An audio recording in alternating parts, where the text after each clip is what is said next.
Bom, nós viemos aqui também para falar, é claro, sobre contabilidade. E nós estamos naquele momento assim que antecede o acerto com o leão, que é no final de mês de abril, agora tem que fazer as contas, acertar as contas com o leão, com o imposto de renda.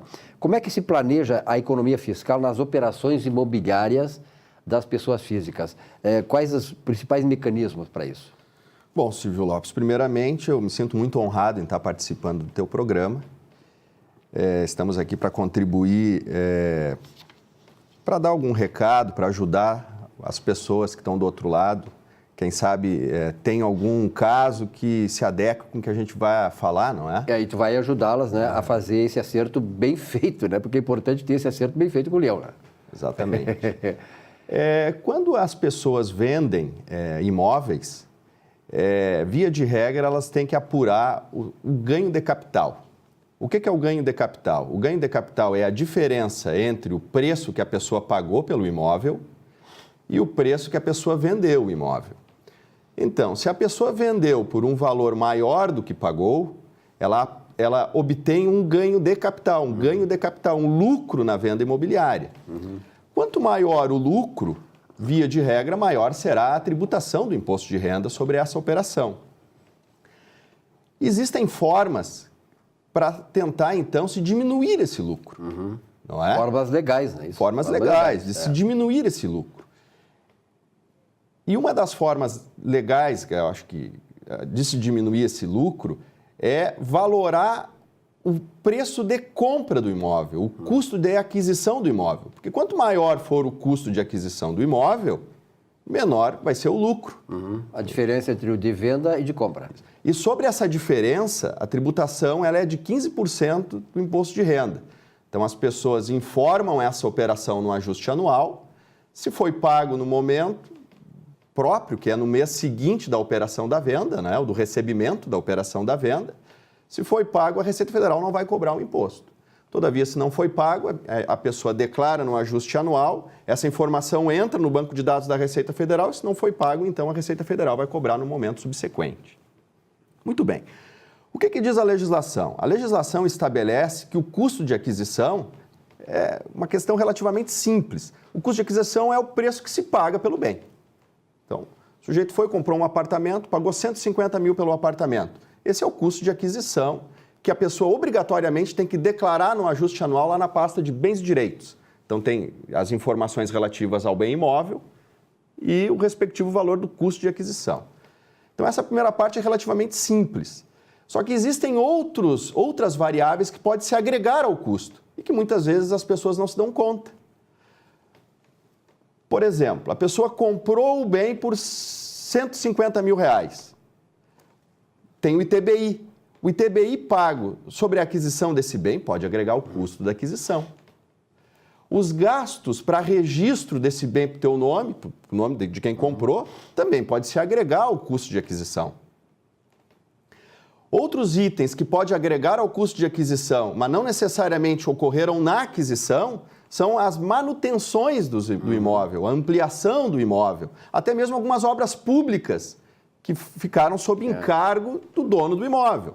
Exemplo, o sujeito comprou o imóvel, declarou no imposto de renda o valor da compra, declarou no imposto de renda o valor do ITBI, agregou no preço de compra do imóvel, agregou também os gastos cartoriais para registrar. Um ano depois, teve que fazer uma reforma na hidráulica do bem.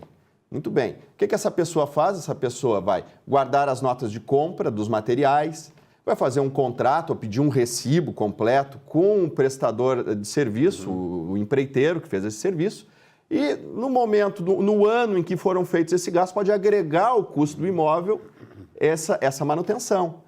Manutenção com a troca de telhado, manutenção do telhado. Também pode-se obedecer o mesmo critério de aumento da valoração do bem. Uma obra pública. O que pode ser uma obra pública? O sujeito teve que fazer a calçada na frente de casa, não é?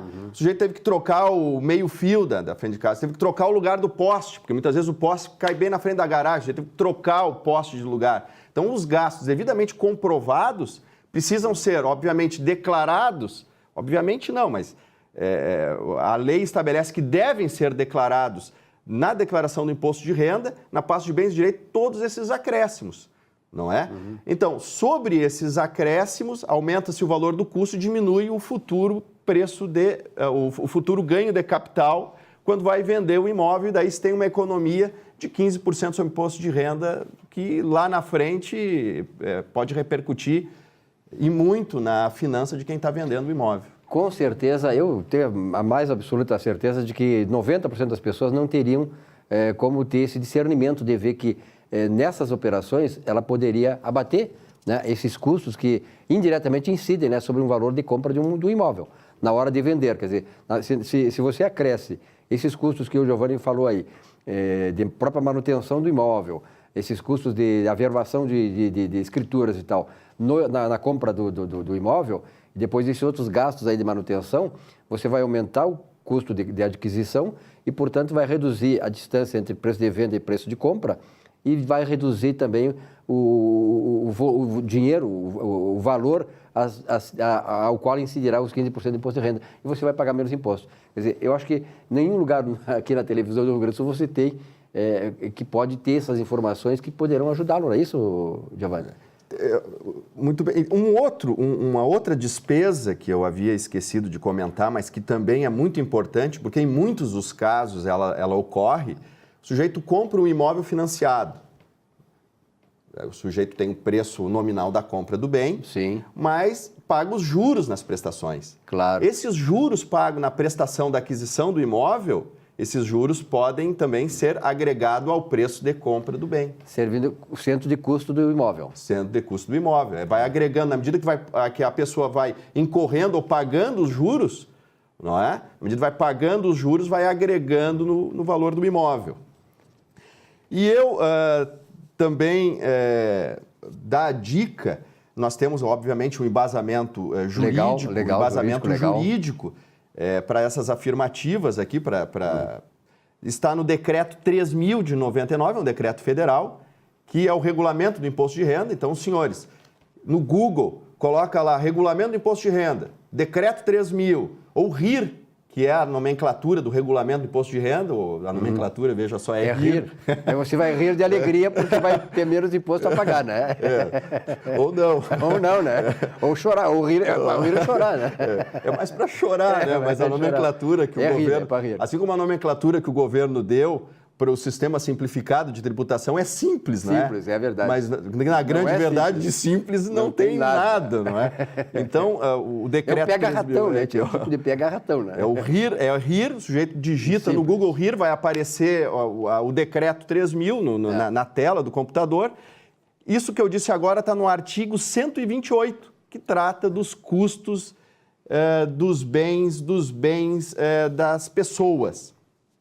Uma outra fonte de consulta, a Receita Federal edita pareceres sobre determinados temas. Muitas vezes os contribuintes fazem questionamentos formais para a Receita Federal e a Receita Federal se manifesta sobre isto. E a Receita Federal disponibiliza ao público essas manifestações. Então nós temos uma manifestação sobre esse tema.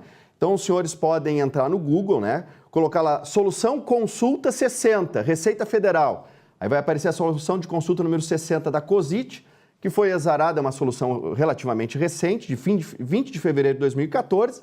E nessa solução de consulta, os chefes da fiscalização da Receita Federal, então, elencaram todos os itens que podem ser considerados como os custos de aquisição dos imóveis, né, para os fins do ganho de capital, né, trazendo, além da explicação do auditor, a relação e as próprias resoluções internas, as instruções internas, as instruções nas quais os fiscais da Receita Federal devem seguir. Se orientar, né? Devem se orientar, não é?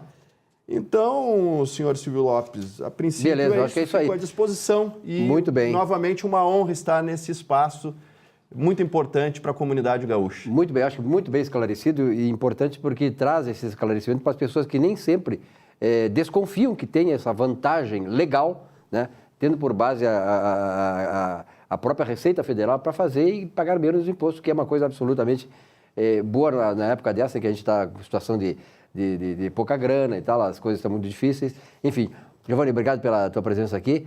nesse espaço conversando sobre contabilidade.